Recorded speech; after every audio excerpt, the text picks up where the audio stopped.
Oil వేసుకున్నానండి. పచ్చిరొయ్యల curry కదా, కొంచెం ఎక్కువ వేసుకోవాలి. మా పిల్లలు చాలా డిస్టర్బ్ చేస్తారు, అస్సలు ఏ పని చేయనివ్వదండి. ఇంకా స్కూల్కి వెళ్ళట్లేదు, రేపు నుంచి అయితే పంపిస్తాను. ఆయిల్ హీట్ ఎక్కువైంది కదా, ఆనియన్స్ వేసుకోవచ్చు. ఆయిల్ హీట్ ఎక్కినట్టునే కొంచెం ఫ్రై చేసుకుందాము. ఆనియన్స్ పచ్చిరొయ్యలు ఫ్రై చేసుకున్నాము. నీటి వాసన అనేది పోతుందండి అలా చేయడం వల్ల.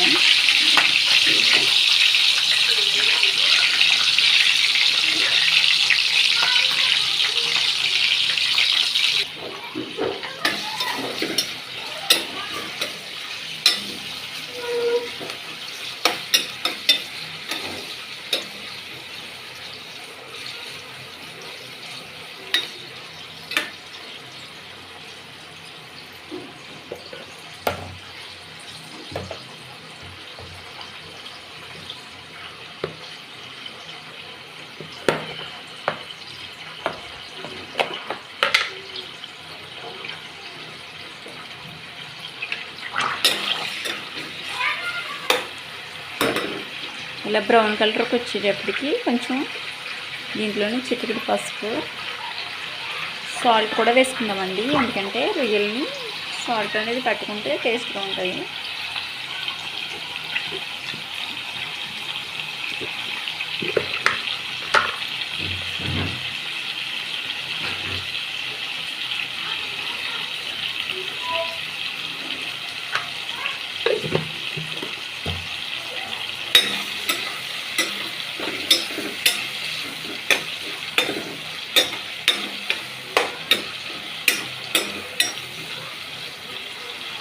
ఇప్పుడైతే బాగా ఫ్రై అయిపోయే వరకు ఉంచకూడదు. ఆనియన్స్ అయితే వేసుకుందాం.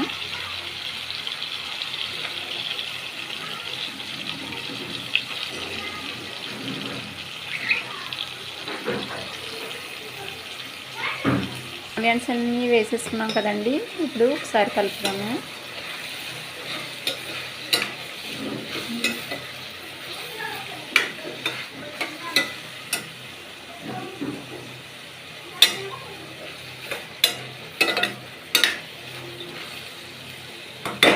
కలుపుకున్నాం కదా, 2-3 నిమిషాల్లో దీన్ని ఆనియన్స్ మగ్గే వరకు మూత పెట్టేదామండి.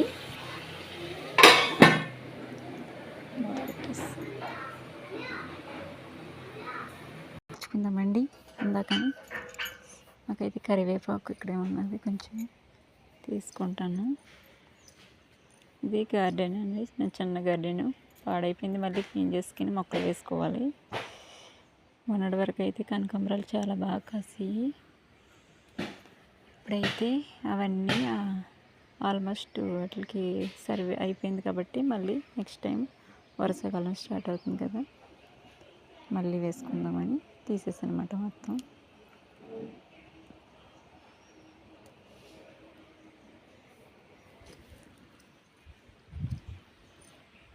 ఇది మా హౌస్, పక్కనే ఒక తోట ఉంటుంది అన్నమాట. ఇదా ఇది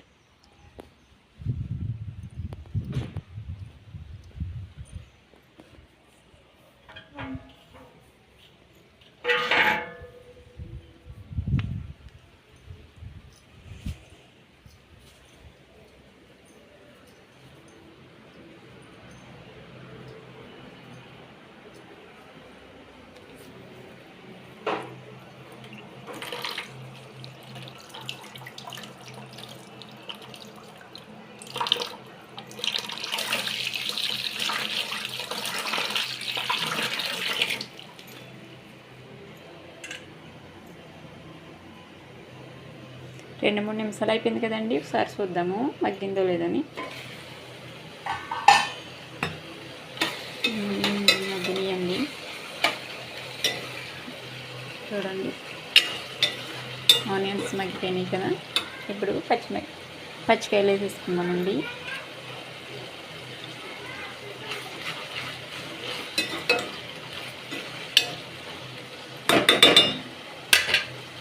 ఇంకో 2 మినిట్స్ అలా వదిలేద్దామండి మూత పెట్టి. ఈలోగా మా పిల్లలు ఏం చేస్తున్నారో చూసొద్దాం.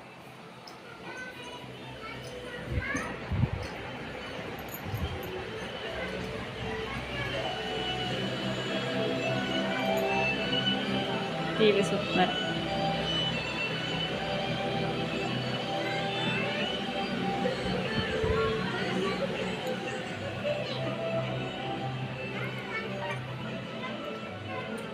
ఎక్కడికి వెళ్ళా అర్థం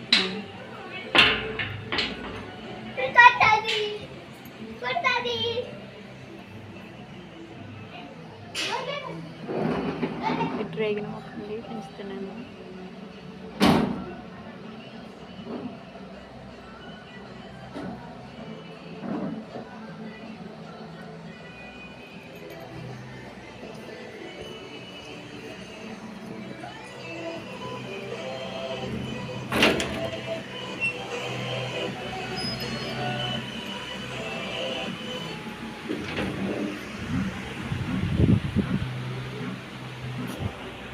బిజీగా ఉన్నారు టీవీ చూడడంలో.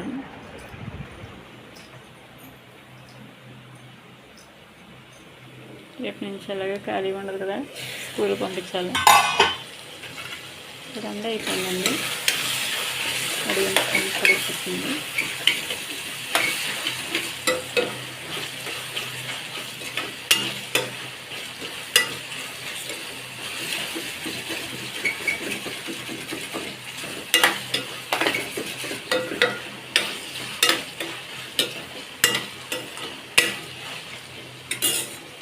ఇప్పుడైతే లేట్ చేయకుండా కొంచెం చక్కెర టేబుల్ కారం సరిపడా వేసుకోండి, నేనైతే తక్కువ వేసుకుంటాను.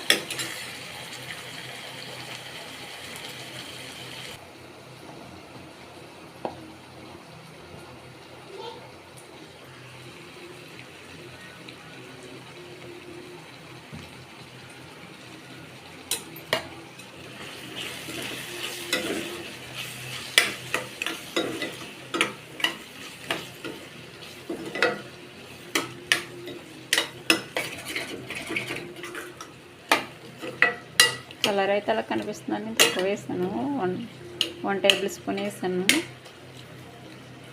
అయినా సరే రెడ్ కలర్లో కనిపిస్తుంది, ఎందుకంటే మేము మిరియాలు అవి ఎక్కువ వేస్తామండి కారంలోని, ఘాటు ఎక్కువ అయిపోతుంది.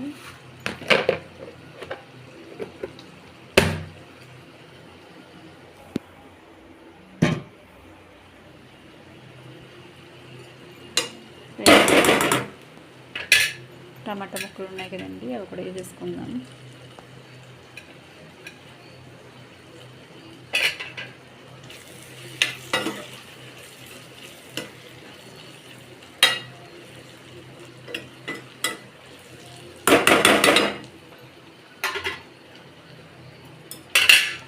ఇవి మగ్గే వరకు మూత పెట్టుకుందామండి. ఫ్రిడ్జ్ దగ్గరికి వెళ్దాం.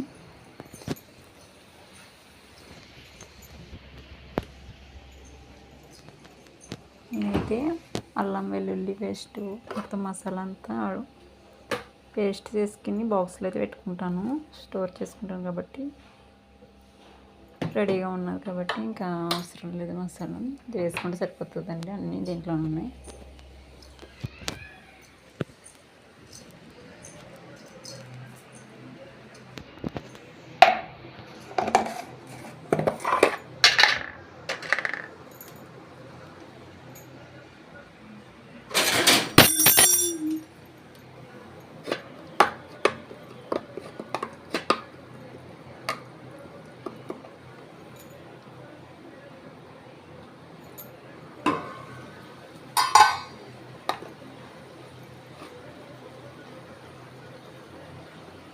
అయితే అల్లం వెల్లుల్లి పేస్ట్ అండి.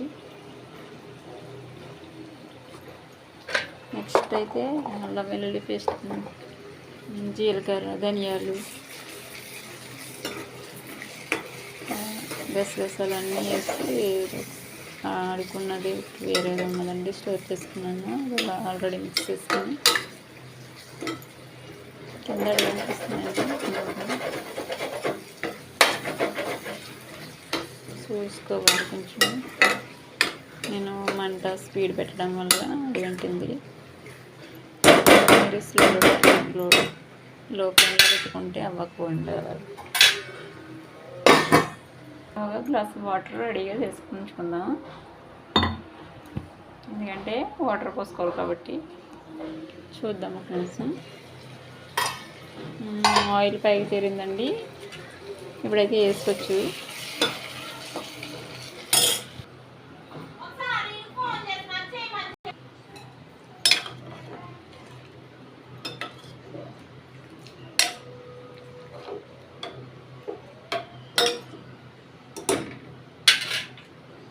ఆల్రెడీ దీంట్లో నేను టమాటా వేసాను కాబట్టి చింతపండు అనేది కొంచెం తక్కువ వేసుకోవాలండి. ఒక్కొక్కసారి బాగా ఎగరబెడితే కనుక టమాటా వేసుకున్నందుకు చింతపండు అవసరమే లేదు, స్కిప్ చేసుకోవచ్చు, మీ ఇష్టము, అది మీ ఆప్షను. నేనైతే కొంచెంగా వేస్తాను లైట్గాని. 2 టమాటాలు అయితే వేసాను, అయినా సరే మా ఊరికి పుల్లగా ఇష్టం కాబట్టి కొంచెం లైట్గా వేసుకుంటాను. అది మీ ఇష్టం అండి, కొంచెం వేసుకోవచ్చు లేకపోతే.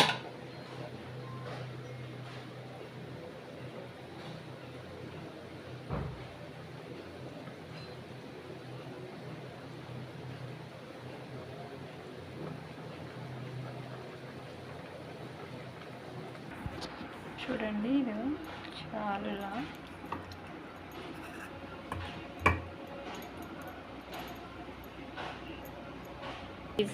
ప్లీజ్ అండి కొంచెం సపోర్ట్ చేయండి, కొత్తగా పెట్టిన ఛానల్.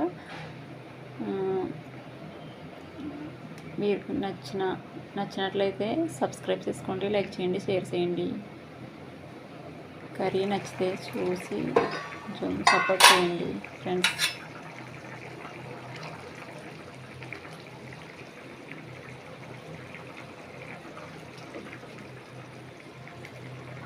గోదావరి వంటలు ఇలాగే ఉంటాయండి.